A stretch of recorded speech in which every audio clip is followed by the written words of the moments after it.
शामपुर नाम के एक गांव में असलम नाम का एक आदमी रहता था। गांव में उसकी मीट की दुकान थी। असलम अपनी माँ के साथ रहता था और उन्होंने घर पर कई बकरियां भी पाली हुई थीं। उसकी माँ उनका ख्याल रखती थी। शुरू में असलम ने ईमानदारी और पूरी लगन से काम किया, लेकिन धीरे धीरे उसके मन में लालच आ गया। उसने ग्राहकों के साथ ठीक से पेश आना बंद कर दिया और लोगों को उनके पैसे से कम मीट देकर धोखा देना शुरू कर दिया। अरे असलम, मुझे 1 किलो मीट चाहिए। जरूर अंकल, ये आपकी अपनी दुकान है। बेटा, मेरे घर मेहमान आ रहे हैं, इसलिए मुझे 1 किलो मीट चाहिए, लेकिन अभी मेरे पास पैसे नहीं हैं। अंकल, आप अच्छी तरह जानते हैं कि मैं बिना पैसे के काम नहीं करता। हाँ बेटा, मुझे पता है, लेकिन मैं आपको 1-2 दिन में पैसे दे दूंगा। मुझ पर भरोसा करो। अंकल, मैं आप पर कैसे भरोसा करूं? बेटा, अगर आपको मुझ पर भरोसा नहीं है तो ये अंगूठी अपने पास तब तक रखो जब तक मैं आपके पैसे वापस न कर दूं। मुझे मटन तुरंत चाहिए, प्लीज समझो।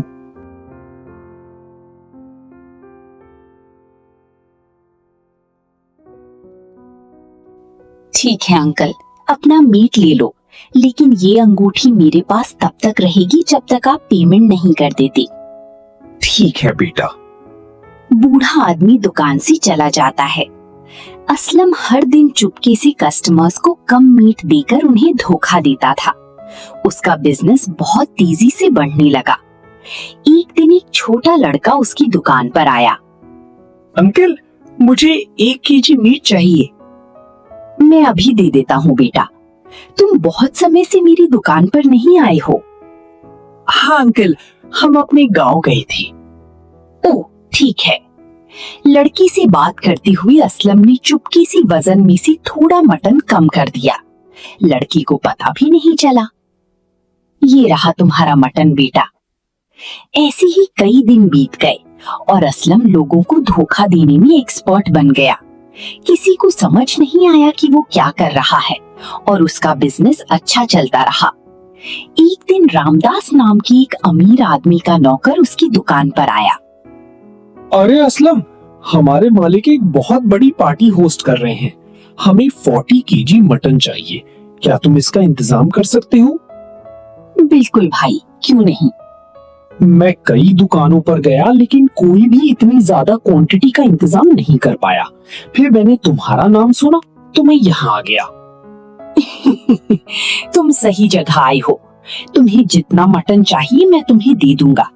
बस मुझे डिलीवरी की तारीख बता देना। हमें ये परसों सुबह सुबह चाहिए। तुम्हें ये टाइम पर मिल जाएगा। प्लीज मेरे लिए एड्रेस लिख लेना।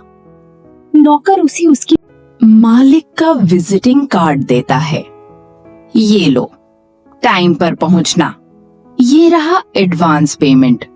काम पूरा होने के बाद तुम बाकी पैसे ले लेना।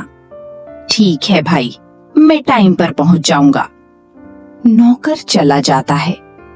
असलम बहुत खुश होता है और घर जाकर अपनी माँ को बताता है। माँ, मैं आज बहुत खुश हूँ। 2 दिन बाद मुझे शहर में 40 किलो मीट डिलीवर करना है। ये तो बहुत अच्छी खबर है। इसकी ठीक से तैयारी शुरू कर दो। हाँ माँ।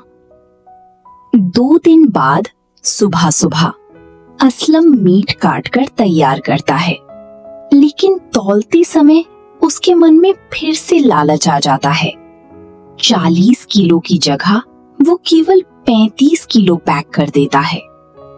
मैंने पहले भी बहुत से लोगों को धोखा दिया है और किसी ने कभी ध्यान नहीं दिया। अगर मैं आज थोड़ा कम भी दूंगा तो कोई नहीं समझेगा। ये सोचकर असलम दिए गए पते पर मांस पहुंचा देता है। अरे असलम, अच्छा हुआ तुम जल्दी आ गए। हाँ, तुमने मुझे जल्दी आने को कहा था, इसलिए मैंने सुनिश्चित किया कि मैं देर ना करूं। ठीक है, मैं अपने मालिक से बाकी का पेमेंट लाता हूँ। ठीक है। नौकर अंदर जाता है और पैसे लेकर वापस आता है। ये लो अपना पेमेंट। धन्यवाद भाई। असलम खुशी खुशी चला जाता है। उस रात बहुत सारे मेहमान ग्रैंड पार्टी के लिए आते हैं। हर कोई तैयारियों में व्यस्त है, लेकिन डिनर के दौरान ऐसा हमारे किसी भी फंक्शन में पहले कभी नहीं हुआ।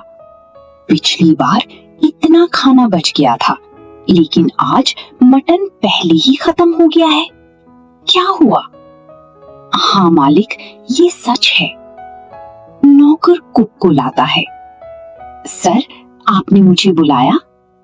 इस बार मटन करी कम क्यों हो गई? ऐसा पहले कभी नहीं होता। आमतौर पर मीट की क्वांटिटी ठीक होती है, लेकिन इस बार मीट ही कम था। सुंदर, तुमने कितना मटन ऑर्डर किया था? सर, 40 किलो, हमेशा की तरह। फिर ये कम कैसे हो गया?